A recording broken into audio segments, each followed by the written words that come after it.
des deux équipes. Ça va mieux pour QRM. 7 points pris sur les 3 derniers matchs. Le DFCO veut enfin enclencher une série. Une première occasion là pour QRM qui s'est approché du but dijonnais. La frappe du pied gauche et la barre transversale. Diallo, il était au sol il y a quelques secondes et c'est lui qui vient de déclencher. Deux petites frappes pour QRM. Attention, ça sera un penalty sans hésitation pour l'arbitre Edgar Barenton. Penalty en faveur du DFCO après que Yanis Barka ait été accroché.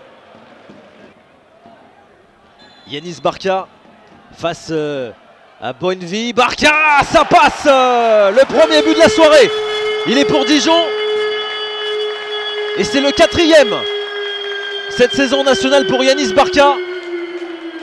Le DFCO décisif sur sa première vraie occasion. Un penalty obtenu et transformé par le numéro 10, Yanis Barka. 1-0 pour Dijon. De ce DFCO QRM, 1-0 pour les Dijonnais, but inscrit sur penalty par Yanis Barka. Ntamak retenu par le maillot, par Baldé, il peut quand même centrer. Ntamak, le coup de tête. Et ça fait but, le coup de tête en force. Signé Michael Barreto. Il a poussé le ballon dans ses propres filets, Kane Bonnevie. Michael Barreto pour son premier but sous les couleurs, sous ces nouvelles couleurs du DFCO. Coup de tête en force, ça passe. Défense dijonnaise, Barreto le buteur qui est en confiance. La frappe de Ntamak, renvoyé du bout des gants par Kane Bonnevie. C'est bien tiré, le coup de tête. Et ça passe au retour des vestiaires. Il vient de rentrer, Benchaïl Amada, déjà buteur. 3-0 pour le DFCO face à QRM.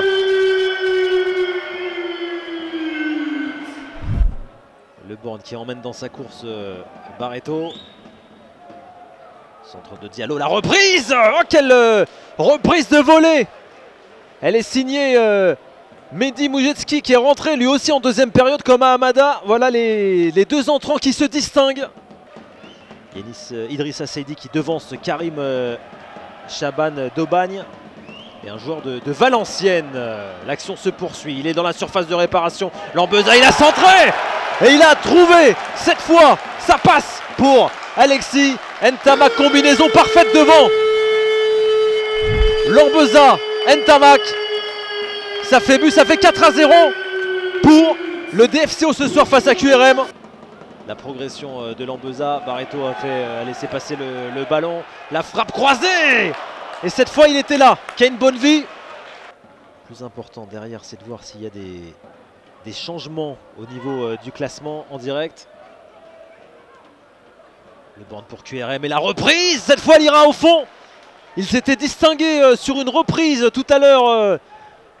Mehdi Moujetski, buteur en Coupe de France et buteur ce soir pour réduire l'écart face au DFCO.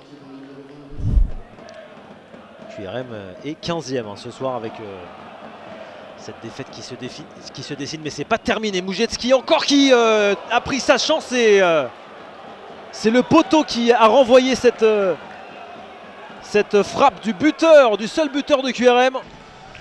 Ce soir, Versailles en bleu, Fleury en blanc, l'entrée des deux équipes dans ce stade Robert Bovin de Bondoufle où il y a un petit millier, pour ne pas dire un grand millier de spectateurs attendus pour ce derby. On a connu pire derby en termes d'enjeu. Oui, et puis hop là, et attention. Jaworski déjà un peu en difficulté. Les premières situations un petit peu étranges dans la surface de réparation du FC Versailles après à peine 30 secondes de jeu. Comment se mettre un peu en difficulté dès l'entame. Belle illustration. Deux animations et deux systèmes qui n'ont rien à voir aussi. La défense à 3 et des joueurs très hauts dans les couloirs pour Versailles. Et les infiltrations rapides aussi avec le centre de Grégoire Lefebvre. Pour jouer tranquillement derrière. Et retrouver l'appui sur Romain Basque. Houchen. Et ça, c'est un très bon ballon dans la surface, mais capté par Gaël Alette. Premier ballon joué des mains par un gardien ce soir, 24e minute. C'est pas une frappe, mais ça reste un centre extrêmement dangereux. Petite remarque tout à l'heure, alors que Basque lui va pouvoir centrer et retrouver la tête de Moussadek dans la surface de réparation. Première vraie tentative ce soir, 51e minute. De la profondeur là, c'est très intéressant pour Silla, lancé par Lou Hervieux. Possibilité de centrer en première intention, c'est finalement une touche, 2 touches, 3 touches, 4 touches de balle de plus avant d'avoir la première intention pour Hervieux. Et la reprise de volée, petit filet. Vraie occasion, enfin à la 82e minute de jeu, le cadre n'est toujours pas pris. Mais l'occasion était là pour Grégoire Lefebvre. Et l'entrée des deux équipes ici au stade Robert Dochon, le FC Rouen qui accueille le Paris 13 Atlético pour cette 10e journée du championnat de national. Allez, Kenny Rocha, Omar Bézé-Camille, centre-pied gauche, ça arrive dans la surface de réparation, la frappe, c'est Régnier Faye qui se retourne. Mais après c'est vrai qu'un gaucher là-dessus pour les gardiens c'est toujours plus dangereux. Attention, ça a joué vite. Ce corner avec Benzia pour retrouver Kenny Rocha. Le centre il est bon, celui-là la tête. Oh, de Sérigné Faye, quel arrêt. Derrière, le ballon est dégagé, c'est pas fini. Titeba, le ballon est repoussé par Ronzinga. Kenny Rocha qui tente de passer, de s'emmener ce ballon, ça sortira. Voilà, quelle énorme occasion. Ouais, c'est vrai qu'il y avait... Oh, attention, attention à ce beau ballon avec Kenny Rocha. Oh, Kenny Rocha qui est pas fini, la frappe et la parade de Germain Sanou, c'est pas fini derrière Idrissa Seydi. Oh, le sauvetage sur la ligne des Parisiens. Double occasion énorme pour le FC Rouen. On en reste à 0-0, mais ça chauffe sur la cage de Germain Sanou. Et dans l'intensité qu'elle met surtout. Et encore une fois, Titeba sur le côté, il a les cannes. Nassim Titeba pour encore un très bon centre. Idrissa Seydi. Ça fait 5 sur 5 pour le goléador du FC Rouen. Il est exceptionnel ce joueur et il permet à Rouen de mener à 0. Encore une fois un ballon venu côté droit sur Titeba. Avec Hugo Grande qui nous demande le nombre de matchs, je pense qu'il reste à Amara. En effet, il reste un match, bon c'est super, on se répond dans le chat, on n'a même pas besoin de répondre. Attention à ce ballon encore et qui est touché, il a été sauvé. Est-ce que il est rentré, il y a but. Oh, il y a but. L'erreur de Germain Sanou qui sauve le corner mais qui donne ce ballon à Kenny Rocha qui n'a plus qu'à le pousser. Après 43 minutes de jeu, le FCR fait le break de 0 grâce à Kenny Rocha. Idrissa Seydi, c'est bien fait, il écarte Nassim Titeba. Ça serait énorme si Rouen venait à marquer un troisième but. Titeba la frappe et Germain Sanou qui repousse, c'est pas fini. Le centre derrière, oh, attention, le tacle sur Sanou qui va capter ce ballon.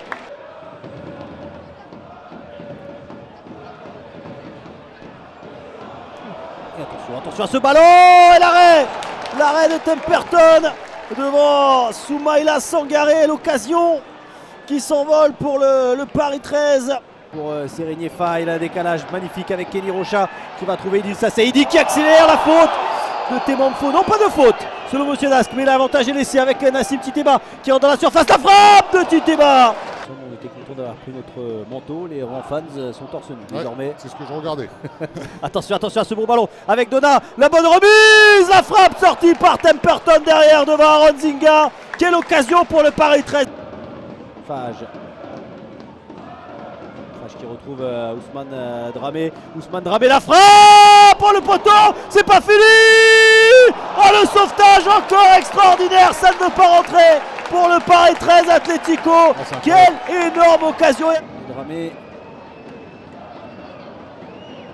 Et le pressing qui continue par le FCR jusqu'au bout. Les Normands ne laisseront aucune chance aux joueurs du Paris 13 avec ce ballon. Kenny Rocha pour le récupérer devant Bernardino. Le tacle, mais l'avantage va être laissé puisque Eni peut aller se présenter face à la défense. Le ballon remis à Valentin Fus.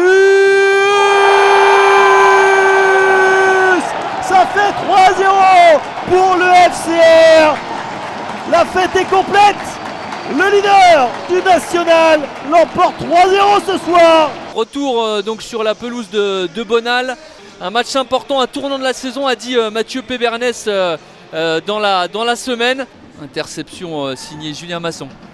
Attention à Néhari et Djoko qui va se présenter. Djoko, et il peut ouvrir la marque avec son pied gauche.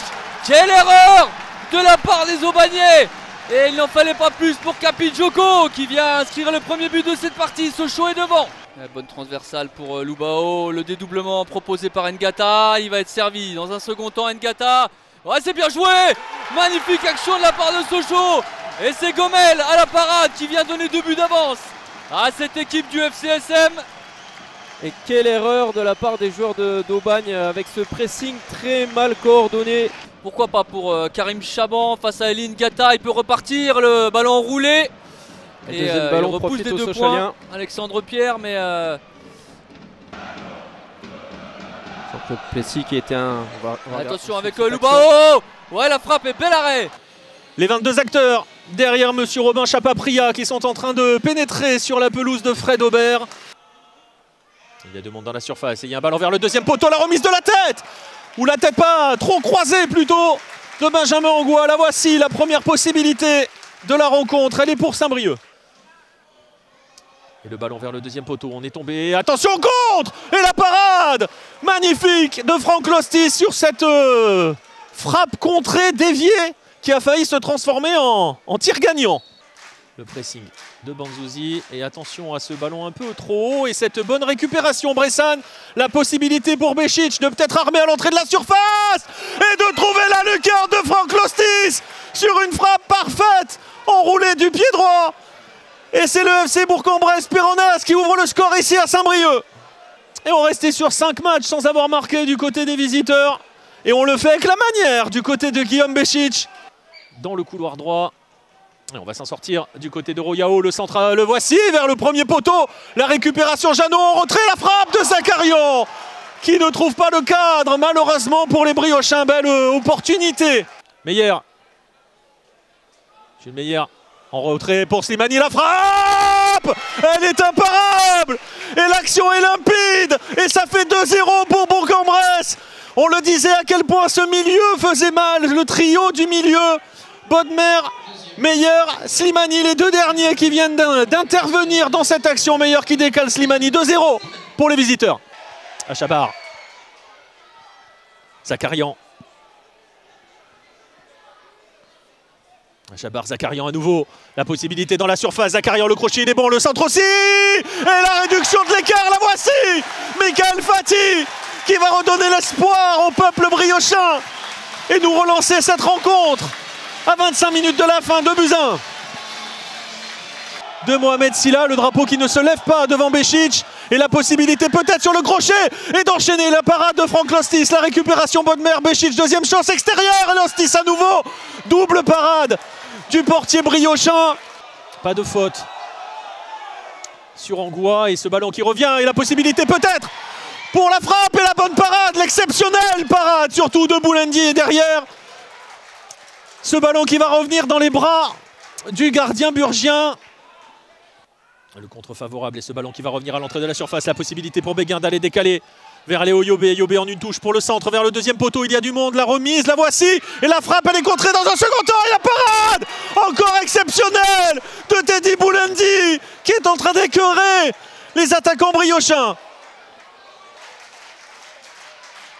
Et voici ce corner vers le cœur de la surface. Attention parce que le ballon va traîner, la frappe en pivot. Boulendi encore. Et toujours le poteau. Et derrière Achabar qui manque l'occasion de... qui manque surtout le cadre. Quelle énorme occasion encore pour le stade briochin.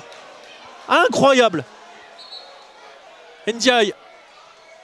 Ndiaye vers le second poteau. Yobé qui remet de la tête. Le ballon qui revient à la frappe. Et l'intervention encore et toujours. Et alors que les joueurs qui entrent à l'instant sur la pelouse du stade de la Source, l'US Orléans 4e face au stade Malherbe de Caen 5e, un match de gala qui cache d'un côté l'une des défenses les plus friables du championnat avec déjà 14 buts encaissés en seulement 9 journées côté USO. De son côté, les Canets ont toutes les peines du monde à se montrer dangereux avec seulement 10 petits buts marqués. Elle n'est pas volontaire, hein. Ça lui tape sur la main. Mais... Bala, Morel, Sanchez. Il les aime ces petits espaces. Oh, il se met sur la bonne. Oh, quel but! Mais quel but de Fahed El Khoumisti, le buteur maison. Une demi-occasion, mais quel but! On l'a à peine vu arriver. Effectivement, hein, il emmène bien son ballon du pied gauche, et, du pied droit, pardon, et ensuite frappe du pied gauche instantanément à l'entrée de la surface un peu décalée, et ça va dans la deuxième lucarne. Le gardien n'a pas bougé. Tout se joue sur le contrôle. Le contrôle, il est sublime. Et alors là, Andrea, il reste stoïque. Didi Gocho à feed, Mvila, ça joue, on essaie de jouer plus haut. Là ça a été trouvé dans la attention, profondeur, ça y est, Diakité qui tire. Ouh, c'est pas passé loin, c'est passé à 50 cm du poteau de Charlie Jean. C'est la toute première fois qu'il a réussi à être trouvé dans la profondeur. Oui, effectivement, il se retrouve à 1 contre 1 et il tente la frappe au lieu de jouer le duel. Mais il met une bonne frappe qui passe pas loin du but. Guillaume Pousse qui va réussir à donner un Fadel Koumisti. On va faire voir l'opposé, il n'y a personne à l'opposé. Oh là là, il est pas hors jeu, il est pas du tout hors jeu. Boscourt qui va être tout seul, il n'aura pas d'Orléanais pour l'aider, il va devoir y aller tout seul. Le crochet, est-ce qu'il arrive à remettre le tir? Oh là là là là là là. Mais il était tout seul, il était à 8 mètres du but. Il faut mettre du monde dans la surface. Sanchez qui s'approche, Sanchez qui peut trouver. Ibnouba s'est remis, le tir. Juste à côté. Là là là là là là, la frappe de Sanchez. Elle n'est pas partie vite, mais qu'est-ce qu'elle était bien placée. Et le centre il est fait, il est bien tiré. Allez. Il est tout seul. Elle est dedans. Mais quel but Arthur Lalias. Mais quel but. Il avait raté de très peu de marquer le second but orléanais. Et là ça y est, c'est fait. L'US Orléans qui se détache suite à ce corner de Sanchez. Ce cafouillage dans la surface. Et c'est repris victorieusement par Arthur Lalias. Mais quel équerre il nous a fait. Il a amené quand même la patte bien haute quand même. Guillaume Cousse, Fadel Koumisti se trouve les yeux fermés, ces deux-là. Et le ballon, et voilà, mais oui, c'est perdu avec Milliner, le nouvel entrant, qui peut trouver dans l'axe Deli Amar qui va tenter sa chance. Le tir, il est sublime, mais quel tir de loin. Et c'est magnifiquement claqué par Charlie Jean. C'est arrivé sur lui, mais c'était particulièrement puissant. On a vu que le ballon flottait, donc très difficile à sortir. Mais qui fait du bien, qui fait respirer cette équipe orléanaise. Le corner, il est tiré, attention à Gnanduillet, il est absolument tout seul. Oh le but de Gnanduillet. Eh oui, c'est 2-1. Et voilà, et je vous promettais l'enfer si jamais le Stade Malherbe de Caen revenait à un but. Mais c'est exactement ce qui va se passer, on va vivre 5 minutes de folie. Les voici, les joueurs qui sortent du tunnel. Les joueurs valenciennois dans leur maillot traditionnel rouge, short blanc, bas rouge, et les joueurs de Concarneau dans leur maillot extérieur avec un maillot blanc, short bleu et bas bleu, on vous l'a dit, accompagné par l'association Emera. Seul en pointe, c'est Samoura avec son numéro 7. Elle balance sur le côté gauche. Wave qui peut centrer, il y a une possibilité pour Wai, il y a l'intervention parfaite de Pierre Patron, l'arrêt réflexe du portier concarnois. C'est la première grosse alerte dans cette rencontre. Vraiment un bel arrêt parce que le joueur était tout seul au deuxième poteau sur un super centre. Donc Et Jordan Tell qui récupère ce ballon. Ah dommage, ce ballon qui est perdu, récupéré par Samy Bagdadi. Il a un peu de champ, il rentre dans la surface de réparation. Une nouvelle frappe, Pierre Patron est derrière. Avec Gaëtan Courtet, avec beaucoup de réussite. Un but de raccro comme on dit. Mais en tout cas ça fait mouche et ça fait 1-0 pour les Valenciennois. Un petit peu de réussite quand même pour Valenciennes. oui, mais il faut être là, une frappe un peu plus puissante parce qu'il était en mouvement. Et derrière, on connaît le talent de Gaëtan Courtet qui est un vrai buteur et un joueur de surface. Et il est là au bon endroit au bon moment et ça fait but. C'est le cas également de Thibaut Cinquin. 300 matchs, toutes compétitions confondues. Avec le maillot des Tenis. Attention le centre d'Albitouré. La tête derrière de Jordan Tell. L'égalisation. On ne l'avait pas vu venir celle-là. Le centre d'Albitouré. La tête parfaite de Jordan Tell. Et ça fait un but partout entre les deux formations. Tout est à refaire pour Valenciennes. Mais belle réaction de Concarneau. Un très beau but. Encore un bon centre. Très bon centre. Qui va se donner un peu plus d'angle. Voilà qui est fait. Le centre est bon. Jean Louchet qui s'est trouvé derrière, sauvé sur la ligne. Ce ballon par Mabo Krouaï. Qui revient à 5 en position défensive avec Albitouré à droite et Echeverria à gauche. Attention ce ballon. Ouais, heureusement Loïc Lank l'a joué, mais derrière le ballon récupéré par les Concarnois avec Samoura dans la surface de réparation. Samoura qui oblige Jean Louchet à un arrêt, pied gauche. Apois qui met dans la profondeur pour Diomandé. Diomandé qui va pouvoir centrer. Le centre à terre. Ballon récupéré par Mabo Krouaï. Wai pour Stréder Apois qui frappe. Et l'arrêt encore une fois de Pierre Patron sur cette frappe pied gauche de Stréder Apois. Et Samoura là qui peut récupérer ce ballon. Samoura encore. Passe à Loïc Landre. Samoura qui remet sur Jordan Tell. Qui va se mettre en position. Qui frappe pied gauche. Oh la frappe et le but de Jordan Tell. Ah il lui en faut pas beaucoup. La frappe déclenchée en rupture. Sans élan. Fait mouche. Tape la transversale et rentre dans le but de Jean Louchet. Ça fait 2-1. Pour Concarneau, cette frappe, elle était magnifique. magnifique, prise de risque, lointaine, bonne frappe. Encore une fois, ça vient encore des côtés. Pour Sissoko qui joue à droite. Le bon jaillissement, encore une fois, de Sukuna. Attention Echeverria, position d'un défenseur. C'est rouge, et oui. Et monsieur l'arbitre qui n'a pas tergiversé. Sambou Sissoko vient de rentrer. Sambou Sissoko va sortir. Et un carton jaune derrière pour Waïb. Takaoka, le changement d'aile. Il n'était pas assez long et Baptiste Echeverria a pu intervenir. La faute d'Alexandre Koueftan, monsieur l'arbitre, qui laisse l'avantage derrière. Gaëtan Courté fait une faute sur Piccolo. Carton rouge. Et effectivement, c'est le deuxième carton jaune pour Gaëtan Courté. Ça veut dire que les Valenciennois vont perdre un élément supplémentaire et vont terminer à 9. Voilà, quand c'est difficile, on repasse derrière. Pas besoin de prendre de risque côté Concarnois. Sukuna qui se met dans le sens de la marche. Sukuna, c'est bien joué pour Daf. Oh, le ballon et l'arrêt surtout de Jean Loucher. Ce ballon qui est passé dans le petit filet extérieur. Cette frappe d'Omar Daf, on était tout près du 3e but. Mais ça revient très vite. Hein. Ils sont 2, 3, 4 même. Takaoka qui s'en met le ballon. La frappe de Takaoka, Pierre Patron qui relâche. Oh, la deuxième lame, c'était Marbrook Rouaille avec une grosse fraude de Marbrook Rouaille qui va avoir aussi son petit carton ce soir.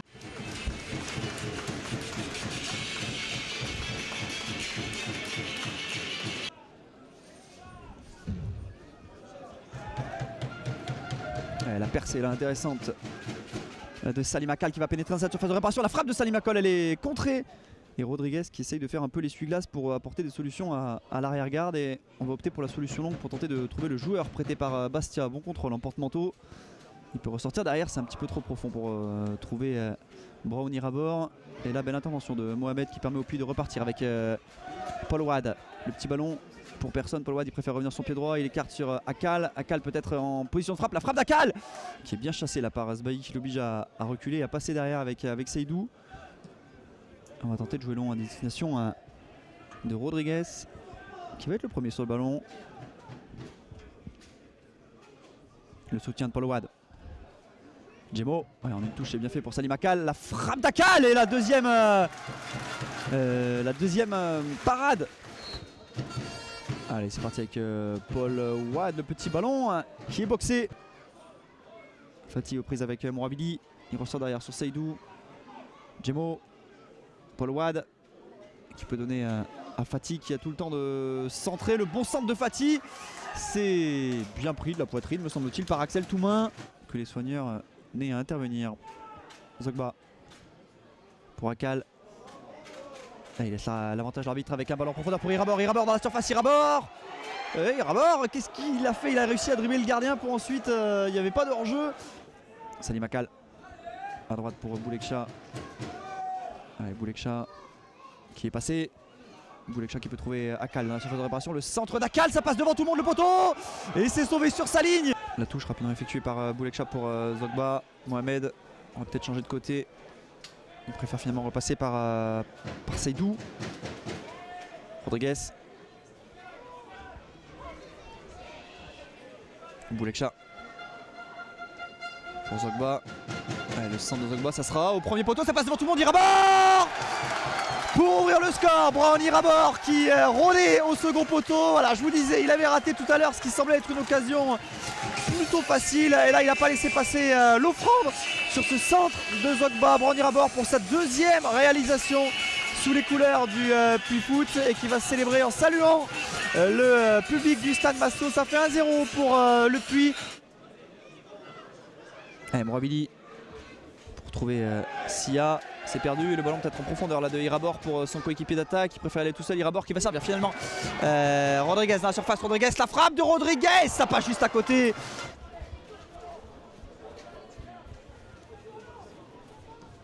Intervention là de Valentine, attention, c'est récupéré. Akal. Boulekcha. Ouais, Akal qui a poursuivi son effort, le centre d'Akal au second poteau pour la tête de Rodriguez. Et le deuxième but pour nous. Quasiment une copie conforme du premier but, un centre qui vient de la droite et là Rodriguez qui s'est élevé au-dessus de tout le monde pour lui aussi marquer son deuxième but sous les couleurs altiligériennes. Ça fait 2-0 après 65 minutes de jeu, le break est fait côté Puy Foot.